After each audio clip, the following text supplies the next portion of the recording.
উঠে কোনো রকম মুখটা ধুয়ে আরিদের জন্য টিফিন দিব, তার জন্য চিকেন নাগেটস ভেজে নিচ্ছি। আর ওই দিক দিয়ে হচ্ছে আমি ডিম পোস্ট করে নিয়েছি। আরিদকে একটু কিছুটা মুখে দিয়ে দৌড়ায় গিয়ে আরিদকে স্কুলে রেখে আবার দৌড়ায় বাসায় আসছি।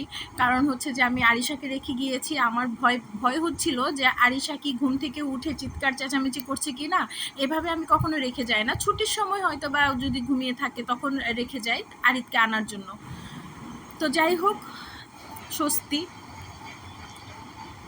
ভয় পাচ্ছিলাম যে আরিশা উঠেই পড়ে কিনা। যাক, চলে আসছি, উঠে নাই বাবুটা। সকালটা হওয়ার সাথে সাথে কি যে একটা দৌড়াদৌড়ি শুরু করতে হয়।